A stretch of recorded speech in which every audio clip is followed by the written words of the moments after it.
Joining me now, National Republican Lawyers Association board member Harmeet Dhillon and liberal radio host Ethan Berman. Harmeet, let me start with you. It's clear Nancy Pelosi, she understands political history. She also understands that there are indeed a lot of people in this country who believe that there has been presidential harassment, and this just might stoke those feelings even more. Well, Charles, it pains me to say this, but Nancy Pelosi is actually very correct on this matter, and she's showing very good maturity and judgment on the part of the Democratic Party by not plunging their party, much less this nation, into impeachment when there is no evidence to support it, when the people don't want it, when even her own body, only about 8% of them want it, and those are the extremists. So it's her job to guide through the center, and she's doing that and doing it well. Although, Ethan, overnight we saw of the Democrats running for president, I think the count went from 7 to at least 10 or 11 who are now calling for impeachment. I guess she kind of dissed them, saying, hey, listen, I hear where you're coming from, but you're not going to move me.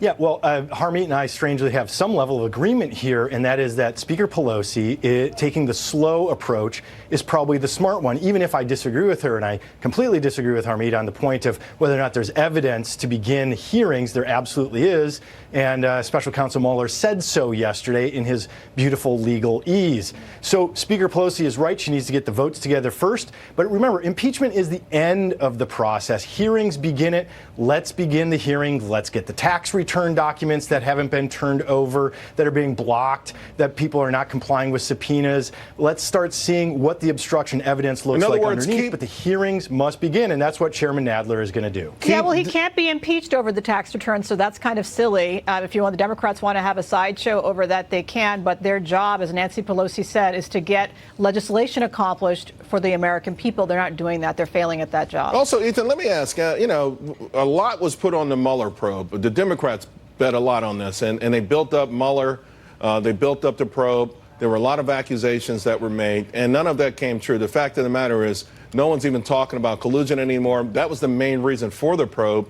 And now we're saying, well, we've got obstruction of a crime that wasn't of a crime that never took place in the first place. So it's a huge, huge issue that the American public are now saying in poll after poll, they're tired of it.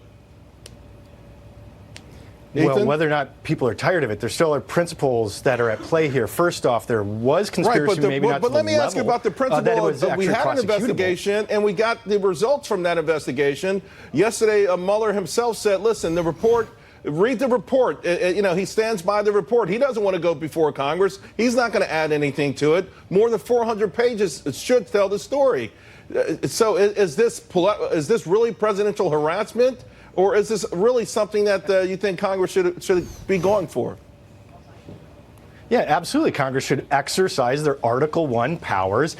Special Counsel Mueller in Section 2 of the report clearly laid out the case for obstruction. Obstruction doesn't require a crime to be prosecuted. It merely means that you're obstructing the process of investigating with officials, with juries, anything of that sort. It's very broad. The obstruction statutes cover a number of different topics in the federal code. And so in that case, absolutely, Congress can exercise their Article I powers, and they should do so by beginning hearings to look into it. Harmeet, I did find it interesting, though, because if I listened to Mueller closely yesterday, and if I'm correct, it sounded like he said, okay, we know that we didn't have the ability to charge President Trump, but we wanted to find out if there was any form of obstruction.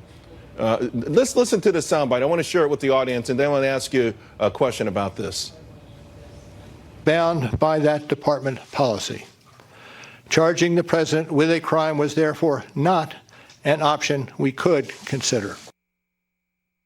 If we had had confidence that the president clearly did not commit a crime, we would have said so. We would not reach a determination one way or the other about whether the president committed a crime. Harmeet, they knew they couldn't charge the president with a crime, but they investigated anyway. What I find interesting is that no one has been charged with obstruction. No one. I mean, isn't that pretty telling that no one has been charged with obstruction?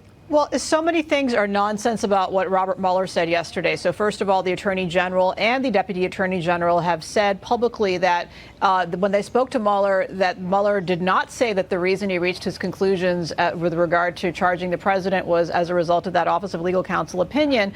And secondly, if that were the case, why would you take the job in the first place if you knew that the outcome was that you could never recommend anything? The reality is that he's turned the burden of proof on its head. He's really done a disservice to the concept of rule of law in this country, where everybody is presumed innocent until proven guilty, not guilty until a prosecutor, self-appointed, can declare as judge and jury whether they're innocent or not. And secondly, to your point with regard to obstruction, you're absolutely correct. With 19 biased Democrat prosecutors, 700 days almost of investigation and $35 million worth, they could not find or charge any crimes of obstruction against anybody. And so that speaks for itself. It is time to move on. It is case closed. And for Democrats to keep rehashing this when the American people are saying they're tired of it is dumb politics. All right, we have to leave it there. Ethan, Harmeet, thank you both very much. Appreciate it.